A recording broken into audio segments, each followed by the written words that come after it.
नचनिया गांव में रहने वाले करण और यश दोनों मुंबई की एक कंपनी में काम करते थे और मुंबई से 3 साल बाद अपने गांव लौट रहे थे। उनकी ट्रेन रात के करीब 2 बजे स्टेशन पर पहुंचती है।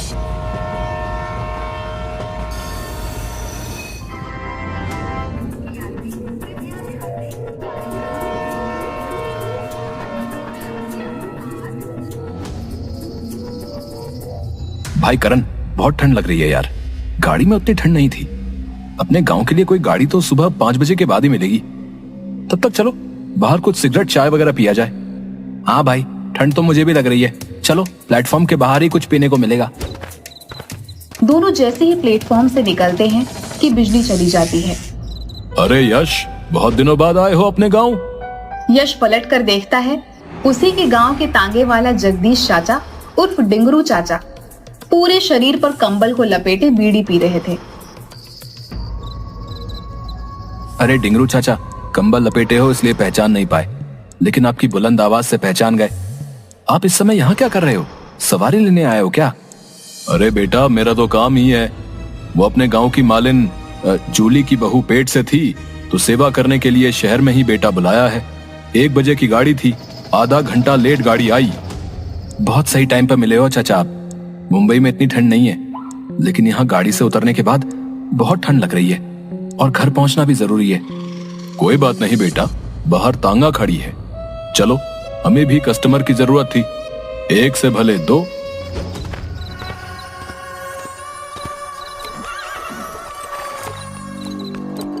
चाचा जल्दी चलो, नहीं तो ये सर्द रात की बर्फीली हवा हमारी जान लेकर ही जाएगी। चाचा 2 बीड़ी मिलेगी क्या? वो क्या है कि इतना ठंड है ना, बीड़ी पीकर ही कुछ गर्मी आएगी। सही कह रहे हो तुम, ये लो बीड़ी पियो। डिंगरू चाचा, तुम क्या समझे कि हम डर जाएंगे हैं? अरे हम दोनों को अगर रात में नींद नहीं आती थी तो कब्रिस्तान में हवा खाने निकल जाते थे। एक तरफ समुद्र की लहरों की आवाज तो दूसरी तरफ कब्रिस्तान का सन्नाटा। कभी कभी तो हम दोनों भूतों के साथ कब्र पर बैठकर रात भर ताश खेले, और जैसे तुम्हारे साथ बीड़ी के सुट्टे लगा रहा हूँ, उन लोगों के साथ भी लगाए हैं सुट्टे। अरे वाह, तुम दोनों तो काफी निडर हो। बचपन से ही चाचा, बचपन से ही। ये भूत प्रेत माया सब उनको भयभीत करते हैं जो कमजोर दिल के होते हैं। यहाँ क्या हुआ बेटा? एकाएक तुम दोनों ने बात करनी बंद क्यों कर दी? अब हम सोचे कि हमारी बातें सुनकर कहीं आप और ज्यादा न डर जाएं। और वो चाचा, ठंड ज्यादा ही लग रही है, इसलिए बोलने का मन नहीं कर रहा है। ठीक है, चलो तुम्हें वहां पर ले चलते हैं, कुछ गर्माहट बढ़ेगी। गांव अभी 13 किलोमीटर दूर है। ये तो गांव जाने का रास्ता नहीं लग रहा। किधर से ले जा रहे हो हमें? वो देखो आग की लपट, जी भर के हाथ सेक कर गर्माहट ले लो। अरे यश, ये कोई शमशान लग रहा है। यहाँ पर तो चिताएं जल रही हैं। ये कहाँ ले जा रहा है हमें? डिंगरू चाचा, ये कहाँ ले आए हो हमें? ये तो शमशान है, यहाँ तो चिताएं जल रही हैं। बेटा, यही तो अपना ठिकाना है, बाकी तो सब कल्पना है। और तुम लोग तो कई बार कब्रिस्तान में बीड़ी पिए हो, आज मेरे साथ शमशान में भी पी लो। क्या चाचा, अभी हम तुमको डरा रहे थे, अब तुम हमें डरा रहे हो? वैसे बता दूं कि हमें भूतों से डर नहीं लगता। हाँ भाई यश, हमें तो डर लग रहा है यार। देखो, चाचा का चेहरा पूरा जला हुआ है, सिर्फ हड्डी दिख रही है। दूसरा देखो, हवा हमारी तरफ चल रही है, लेकिन हवा के उल्टी दिशा में चाचा का कंबल उड़ रहा है यार। अरे हाँ, मुझे भी अभी याद आया। करीब 2.5 साल पहले मेरी बीवी का फोन आया था कि डिंगरू चाचा दिवाली के दिन फुलझड़ी जलाते समय चलकर जिंदा मर गए थे भाई। तो फिर ये डिंगरू चाचा कौन है? क्या बक रहे हो? तो प्लेटफॉर्म पर ही तुम्हें ये बताना था ना यार, इसके साथ हम लोग आते ही नहीं। कहाँ फंसा दिया यार। अरे भाई, वो देखो, चाचा के पांव भी उल्टे हैं। भाई हम लोग फंस चुके हैं यार, अब हमें यहाँ से भागना होगा। अरे यार, उस समय अगर याद रहता मुझे कुछ कि डिंगरू चाचा मर चुके हैं, तो मुझे शौक थोड़ी था कि भूत को रोककर अपनी मौत को बुलाऊं। हाँ यार, देखो ना, अभी मुझे याद आ रहा है कि मालिन जूली को मरे भी 1.5 साल हो गए, तो फिर ये किसे छोड़ने स्टेशन गया था? अरे तुम लोग क्या काना फूसी कर रहे हो? लो, आ गया अपना हीट एरिया, सेक लो अपना हाथ। अरे अभी अभी तो तुम्हें ठंड लग रही थी और अब दोनों के पसीने निकल रहे हैं। यश चलो, हमें घर जाना है। चलो हम लोग पैदल ही यहाँ से चले जाएंगे हैं? अरे ऐसे कैसे चले जाओगे? और यहाँ से 13 किलोमीटर दूर पैदल जाना मुश्किल है भैया। अभी तो 3 ही बज रहे हैं। 5 बजे मैं तुम्हें गांव छोड़ दूंगा। नहीं नहीं चाचा, हम अपने से ही चले जाएंगे। आपको जाने की कोई जरूरत नहीं है, आप यहीं रहिए हैं। वे लोग अभी बात ही कर रहे थे कि उधर से जूली आई, जिसके बारे में अभी अभी डिंगरू चाचा बोल रहे थे कि जूली को छोड़ने ही स्टेशन गए थे। अरे बबुआ, तुम दोनों कहाँ से आ रहे हो? पहले ये बताओ कि तुम इस सुनसान शमशान में क्या कर रही हो, और वो भी इतनी रात को? अरे बेटा, मैं ठहरी मालिन सुबह 4 बजे ही फूल तोड़ने के लिए उठ जाती हूँ। आज मैंने घड़ी देखी ही नहीं, नींद खुली तो हाथ मुंह धोकर निकल गई। वो सब तो ठीक है, लेकिन फूल तोड़ने 13 किलोमीटर दूर कैसे आ गई?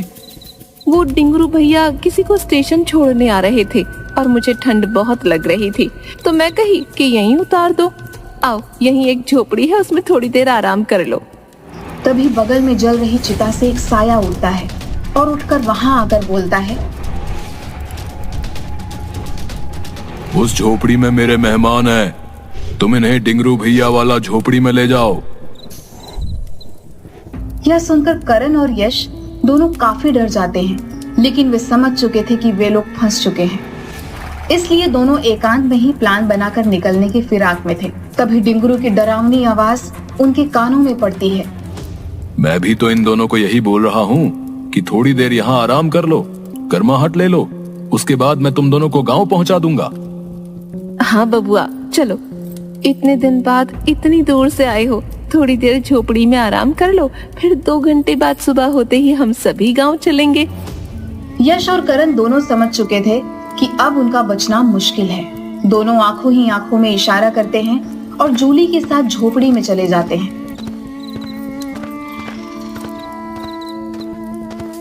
तभी एक बुझी हुई चिता से अचानक एक आग का गोला निकलता है और कुटिल हंसी के साथ आसमान की ओर निकल जाता है। यह घटना दोनों के दिल को दहला देती है। डरते डरते जैसे तैसे वे दोनों जूली के साथ एक झोपड़ी में जाते हैं। झोपड़ी में चिता के जैसे 2 बेड लगे हुए थे। तुम दोनों यहीं आराम करो, मैं थोड़ा सा बगल में गेंदा का फूल है, उसे तोड़ कर आती हूँ।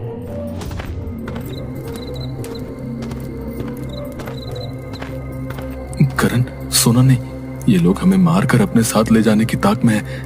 बगल वाली झोपड़ी से सुनो कैसी रुदन की आवाजें आ रही हैं, जैसे कोई किसी का गला दबा रहा हो। इस भूतिया सुनसान में तुम सोने की बात करते हो? अरे यहाँ तो हमारी नींद ही उड़ी हुई है। अब हमें किसी प्रकार से यहाँ से भागना होगा, नहीं तो हम लोग भी इस चिता में जला दिए जाएंगे। मौका अच्छा है, बाहर अभी कोई दिख नहीं रहा।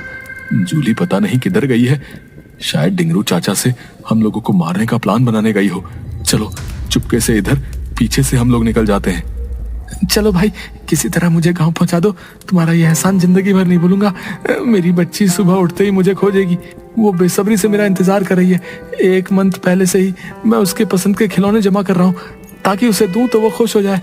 अरे यार, मेरा भी लगभग यही हाल है भाई।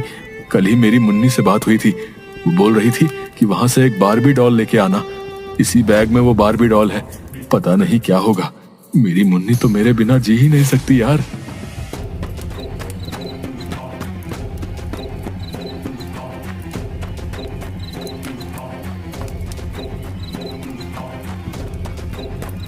भागते भागते वे सड़क पर पहुंचते हैं।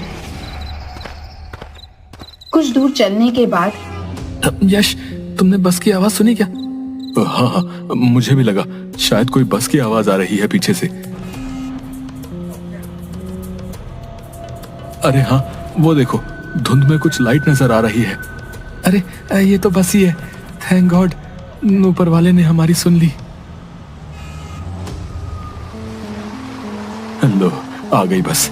ओ भैया, ओ भैया, रोको, रोको भैया, अरे हमें भी चलना है, बस रोको।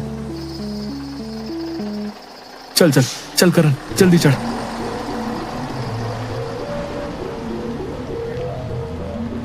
यश, ये कंडक्टर का चेहरा मुझे कुछ जाना पहचाना सा लग रहा है, लेकिन पता नहीं चल रहा है कि इसे कहाँ देखे हैं। हाँ यार, मुझे भी ऐसा ही लग रहा है। ये तो अपने ही गांव का गिरधारी है। हम लोगों के स्कूल में गार्ड था जब हम लोग हाई स्कूल में थे, याद है? उसी समय तो ये मर गया था, इसके ऊपर बिजली गिर गई थी, मर गए। पीछे देखो, सारे पैसेंजर हमारे गांव के मरे हुए लोग हैं। बस अचानक एक ब्रेकर से लगकर उछलता है। करण और यश दोनों की आंखें बंद हो जाती हैं। उन्हें लगता है कि कोई बड़ा सा एक्सीडेंट हुआ है। जब आंखें तो देखते हैं कि बस की जगह तांगे पर सिर्फ वे दोनों बैठे हुए हैं। ड्राइवर की जगह डिंगरू तांगा चला रहा है। वह कुछ सोच पाते तब तक पीछे मुड़कर डिंगरू बोलता है, अरे तुम दोनों वहां से भाग क्यों आए? जूली बता रही थी कि दोनों को आराम करने के लिए बोले थे, पर न जाने कहां चले गए। मुझे तांगा लेकर खुद आना पड़ा। चलो, हमें तुम्हारी जरूरत है। अगर सुबह हो गई तो फिर दिक्कत हो जाएगी। चाचा, हम तुम्हारे बच्चे के समान हैं, छोड़ दो हमें। हमारे छोटे छोटे बच्चे घर पर इंतजार कर रहे हैं, जाने दो। अरे बहुत दिनों के बाद गांव का कोई आदमी मिला है, तुम दोनों हमारे मेहमान हो भाई। चलो, फूलमती भी तुम दोनों का इंतजार कर रही है। अब तुम्हारा घर ये गांव नहीं, शमशान में ही तुम दोनों का घर होगा। देखो यार, बस कुछ ही पल में सवेरा होने वाला है, सामने मंदिर है। तुम किसी तरह मंदिर के पास पहुंचो, मैं इसे देखता हूँ। ठीक है, मैं कूदकर भाग रहा हूँ, तुम अपना ख्याल रखना। अचानक करण तांगे से कूदकर भागने लगता है। यह देखकर डिंगरू उसे पकड़ने के लिए उसके पीछे उड़कर जाता है और उसे मंदिर पहुंचने से पहले ही पकड़ लेता है। लेकिन इधर यश भागते हुए किसी तरह मंदिर के पास पहुंच जाता है। पीछे पीछे करण को अपने बाह में दबाए डिंगरू वहां उड़कर पहुंच जाता है, लेकिन मंदिर के अंदर नहीं घुस पाता। वहीं से चिल्लाता है, यश जल्दी से बाहर निकलो, छुपने का कोई फायदा नहीं। डिंगरू चाचा, आप चले जाओ, आप मर चुके हो, मैं मालूम है। आपकी दुनिया अलग है और हमारी अलग। मैं आपके साथ नहीं जा सकता। तुम दोनों का खून पीने के बाद ही हमें मुक्ति मिलेगी। अगर तुम नहीं आए तो तुम्हारे दोस्त करण को इसी समय मैं मार डालूंगा। यश किसी प्रकार डिंगरू को अपनी बातों में फंसाए रखता है। तभी धीरे धीरे सूर्य भी उदय होने लगता है। सूर्य की किरणें सीधे गुंबद पर पड़ती हैं। उस गुंबद पर रोशनी के पड़ते ही चारों तरफ रोशनी फैल जाती है। जैसे ही वो रोशनी डिंगरू पर पड़ती है, वह चिल्लाते हुए करण को छोड़ देता है और धुआं बनकर गायब हो जाता है। आज की रात मैं कभी नहीं भूलूंगा यार। मुझे तो लगा मैं अपने परिवार वालों से कभी नहीं मिल पाऊंगा। यार मैं तो बहुत ही ज्यादा डर गया था यार। मैं तो सोच रहा था कि काश एक बार उनसे आखिरी बार मिल पाता। भगवान करे आज जो भी हुआ वो सब दोबारा ना हो। आज हम भगवान की कृपा से ही बच पाए हैं। चल जाके उनका आशीर्वाद लेते हैं। यश और करण दोनों मंदिर में जाकर भगवान को प्रणाम करते हैं। हमारी मदद के लिए बहुत बहुत धन्यवाद प्रभु, बहुत बहुत धन्यवाद। हम पर अपनी कृपा बनाए रखिएगा।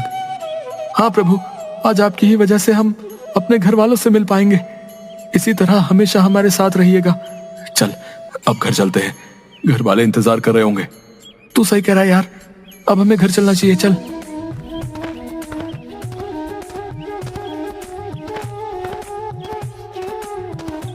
इसके बाद दोनों अपने घर चले जाते हैं। लेकिन आज भी डिंगरू चाचा की आत्मा रेलवे स्टेशन के बाहर लोगों का इंतजार करती है।